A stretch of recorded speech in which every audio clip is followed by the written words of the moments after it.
พี่น้องเอ้ยเปิดภาพมากะมาอยู่บ้านจักรำใหญ่เนาะเมืองท่าแต้งแข้งใส่กอกพี่น้องเอ้ยนี่ก็ทางเบามิกเองก็ได้มาสัมภาษณ์เพิ่นนี่แหละครอบครัวทุกข์ยากตาม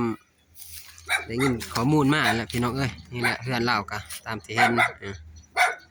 เบามิกก็เลยมาสัมภาษณ์เพิ่นเป็นสะพานบุญให้เล่าพี่น้องเอ้ยหันหน้าหันตามาทางเบามิกก็ก่อนอื่นก็ขอกราบคำว่าสบายดีเด้อพี่น้องเมิดสุขุสุขคนเด้อที่เขามาสู่สองบาวมิกแชนแนลเนาะเพราะว่าสิเป็นฝั่งไทยฝั่งลาวก็ยินดีนำเด้อพี่น้องเอ้ย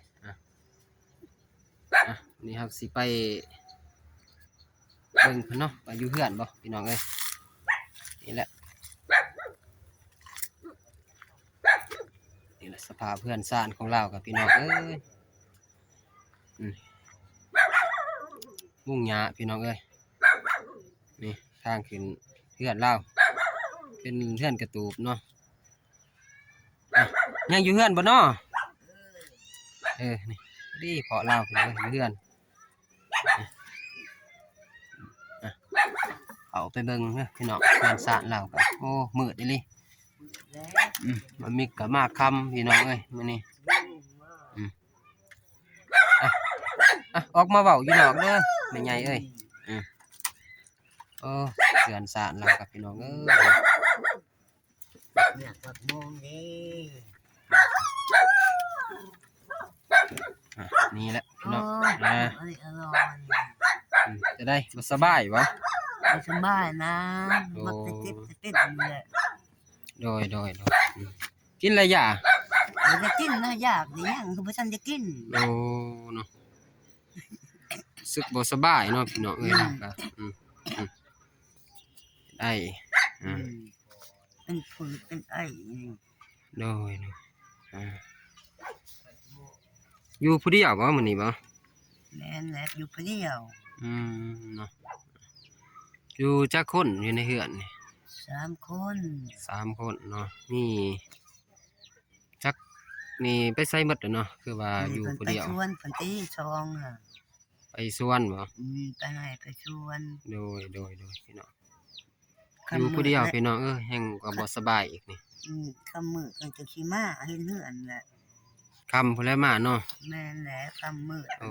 ไปกับไผ2 พ่อลูกโอ้ไปขี่รถไปบ่แล้วลูกก็ชื่อรถถีบบ่ได้ขี่ดอกชื่อจะเอามาเพิ่นเดี๋ยวมันมีเพิ่นสิล้างชื่อรถถีบไปเนาะพี่น้องใกล้บ่ไปสวนโอ้ยใกล้แหละไป 7-8 โมงนี่ก็จะว่า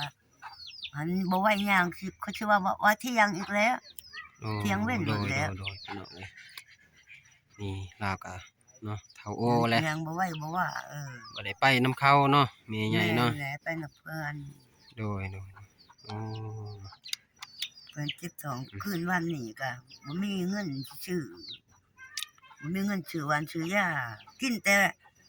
ใบใหม่ใบตองนั่นแหละใบสิเราขี้รากินเลยโด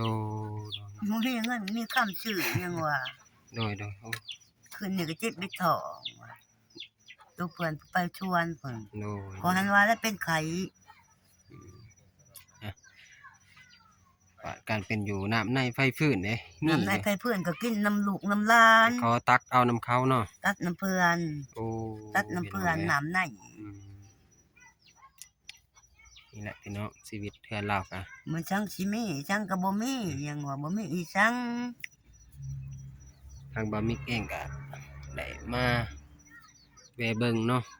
แม่นแหละมาเบิ่งมาแยกเบิ่งมาแวะเบิ่งตามเขาว่าแหละอยู่ที่บ้านจักรำใหญ่พี่น้องเอ้ยหลังเดียวนี่เพราะว่าทุกข์ยากพี่น้องบ่มีสั่งเขาก็อึดบ่เขาก็อึดโอ้เขาก็อึดช่างก็อึดหมดแล้วนะหมดทุกอย่างความกินนี่บ่มีสั่งโดยพี่น้องสิมีสั่งแหละเนาะพี่น้องเอ้ยสั่งก็บ่มี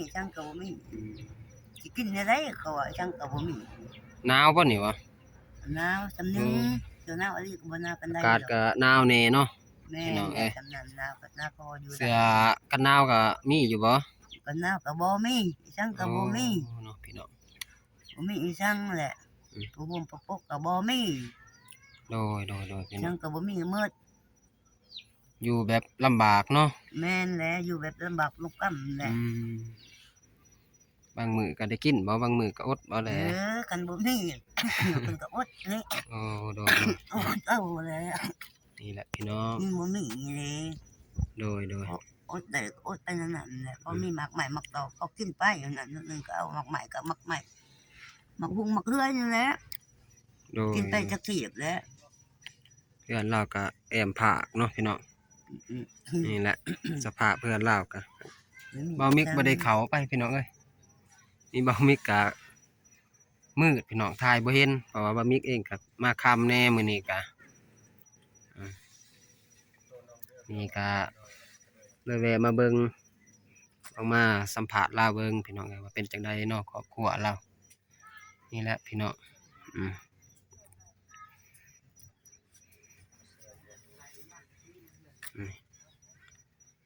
อยู่ผู้เดียวตลอดเนาะแต่ละมื้อนี่ มือแต่ละมือแล้วอยู่เดียวเพิ่นไปชวนไปหมอน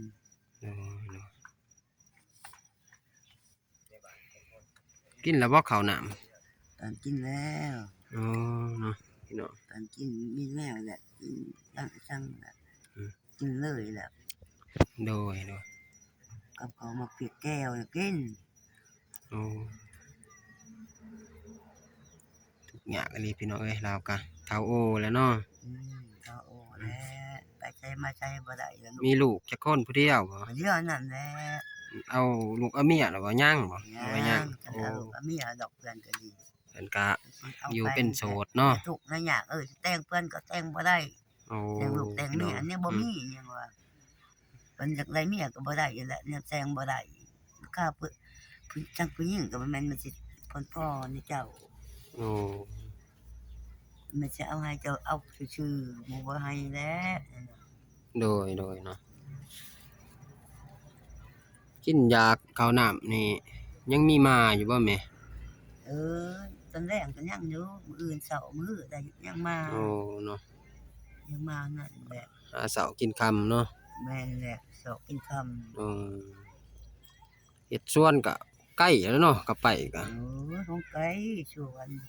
โด ไปปานนี้เนี่ยมืดเพิ่น6 โมงเพิ่นฮอดแน่6 โมง 7 โมงมาฮอดแล้ว โอ้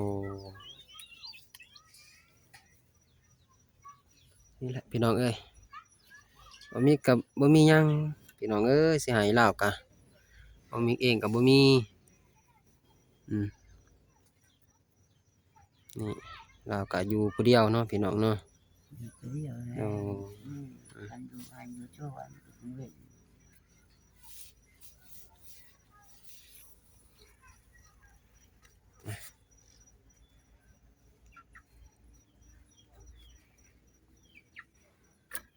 มันมืดเนาะ มืดแล้วอันนี้ซ้ำนี่แล้วอัน6 โมงแฮงมื้อ ยังบ่เห็น6 โมงนี่ บ่ได้ ไผก็บ่มีไผ ไผก็บ่มี บ่มีเพื่อนไผ อ๋อ ไปปั๊มไปผ่าก็บ่มี โดย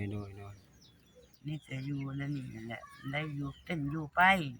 โดยพี่น้องโอ้ติดอีต้นลาวอยู่เนาะพี่น้องเอ้ยนี่เพิ่นก็เฒ่าโอแล้ว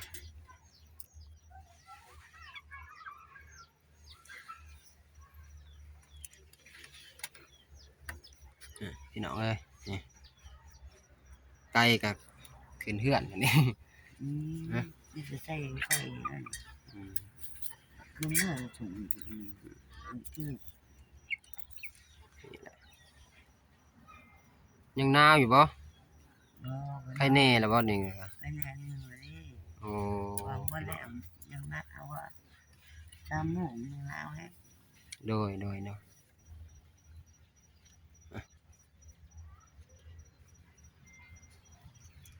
มีก็ได้มาเว้ดินน้ำลาวเนาะมาเบิ่งนี่แหละพี่น้องเอ้ยนี่มาถ่ายให้พี่น้องเห็นนี่แหละสภาพเพื่อนซ่านลาวก็นี่แหละมันมืดพี่น้องบ่อยากเห็นเนาะ มันเป็นแบบเพื่อนกระตูบแหละพี่น้อง เนี่ย บ่มิกเองก็ยืนบ่ได้นี่ก้มเอานี่พี่น้อง นั่นก็โต มิกกะ แม่นเฮือชา โน้ย ตูบลูกไก่ลูกก้า นี่ก็อยากสั่นแน่พี่น้องเอ้ยบ่ได้มีอันนะไม่มื้อนี้ก็บ่มีพี่น้องยาบะมิกมื้อนี้ก็มีของฝากมาแต่แม่ใหญ่เพิ่นแหละพุ่นอยู่ออสเตรเลียเป็นธงซูชิเนาะบะมิกก็ถือว่ามาเป็นสะพานบุญเลยมาต้นลาพี่น้องเอ้ยบ่มีอีสังทุกหยากแห้งนี่ก็เลยนี่เป็นนี่ธงซูชินี่เนาะพี่น้องนี่ธงซูชิให้ลาวมันสิมีตัวนี้เป็นข้าวเจ้าเด้อหุงเอามันมีข้าวเจ้านี่หุงเอาบ่ได้นึ่งเลยมันเป็นข้าวเหนียวเด้ข้าวเจ้า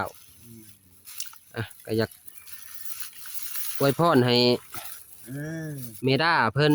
นี่ล่ะอยู่อยู่ออสเตรเลียพี่น้องให้บ่เจ้ามีบ่เจ้าได้เจ้ามีน่ะคือถ้าคือน กเพิ่นนกเด้อให้บ่เจ้าคือเมื่อจ้าให้จะทานขออาจุดนี้จะให้ขอทุกข์ขอยากจะมาให้ อวยพรให้ลาว แล้วก็ในทางให้มีให้คืนให้เกินได้เฮ็ดทั้งก็ให้เจ้าได้เจ้ามีทุกมื้อนี่ โอ้ย มันได้เลยเด้อไม่ใช่ว่าให้เจ้าตกเจ้าลูกบ่ให้นั่นแล้วก็เว้าอันให้เจ้าได้เองเจ้าบ่ประมาทดอกเจ้าให้กินนี่เขาน้ำชามป้ากับเจ้าให้ อวยพรให้ลาวเนาะให้อยู่ดีมีแห้งทางเมด้าอยู่ออสเตรเลียก็ ทั้งคนก็ดี ก็ ดีมีแห้งตนาตะไหนก็ดีไผก็ดีหมดหมู่หมดชุ่มเท่านั้น โดย ก็ว่าแล้วสิเฒ่าไปใช้มาใช้บ่ได้บ่จะยักสร้างยังมีเจ้าเฮ็ดเอาเองได้ขึ้นเมือกแล้วเจ้าใช้ได้ช่อย นี่แต่บะมิกก็สิได้เมื่อแล้วเด้อแม่ใหญ่เอ้ยค่ำแล้ว แม่นแล้ว นี่ก็ค่ำมื้อแล้วบะมิกก็สิได้เมื่ออีก แม่นแหละ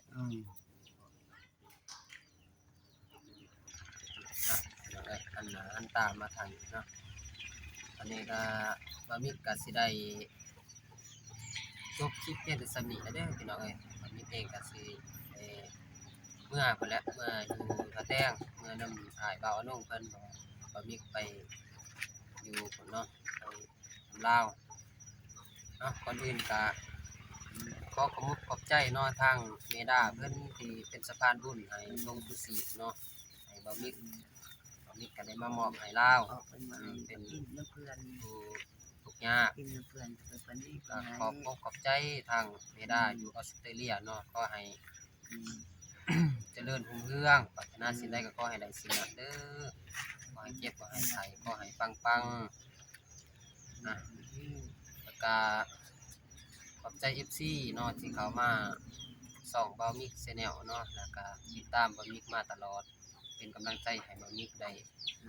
ทำคลิปต่อๆเนาะคลิปนี้ก็บ่มีหยังหลายเนาะพี่น้องเนาะเบามิกก็สิได้กลับแล้วก็สิได้ขอจบคลิปเพียงแต่ส่ำนี้แหละขอกราบคำว่าเด้อสบายดี